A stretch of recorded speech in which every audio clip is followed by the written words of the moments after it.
Hi, so we are going to do a quick review of Helly Hansen's race shoe, which is the Nimble R2. This is a pretty awesome shoe. It's very lightweight. We're talking about 200 odd grams. Part of the reason it's so lightweight is, if you can see, it's made of mesh.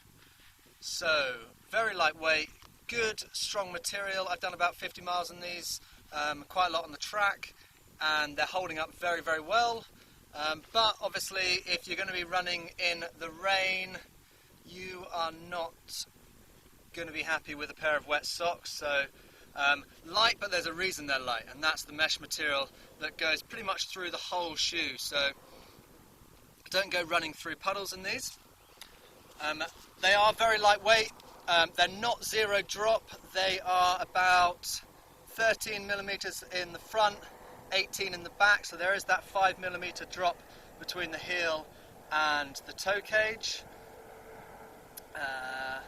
It fits my foot very well. It's very comfortable.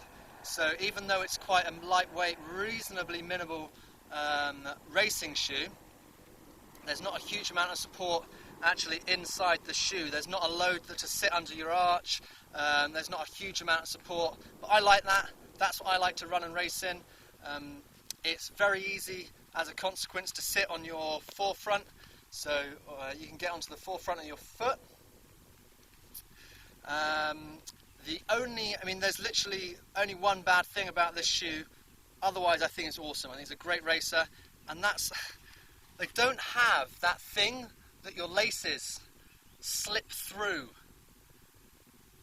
that keeps the tongue in place. So it's the only thing, and it's kind of infuriating, because by the end of the run, the tongue goes from there, and it's like down there, or kind of under your laces. It's like the one thing. It's the easiest thing to fix as well. So that really annoys me. But again, it's such a small thing. But Helly Hansen, if you could, that'd be a great thing to fix.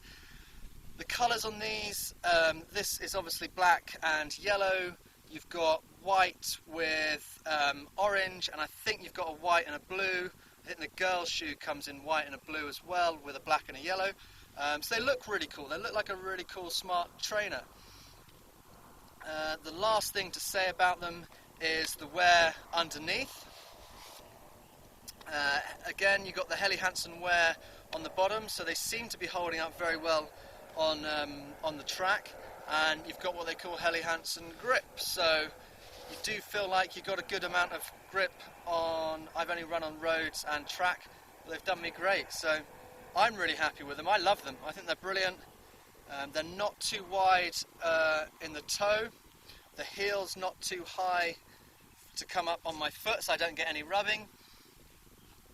My foot feels very comfortable and secure in it. The only other thing is that I don't find they're true to size. This is a 10. I'm usually a 10 in pretty much every other trainer. The 10s come up maybe half a size too big. So if you can, try a pair on rather than just going out and buying a pair off the internet, because it's definitely worth trying on. I'd probably get the 9.5, and I'm usually pretty much always a 10. So as usual, we'll just throw in a load of slow motion clips so you can see the shoe in action.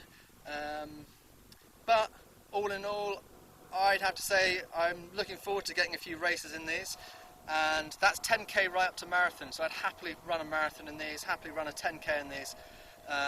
Really, really happy with these. I think they're probably the best running shoe that Helly Hansen have produced, that I've certainly tried at the moment, so they're awesome. Get yourself a pair, find out for yourself.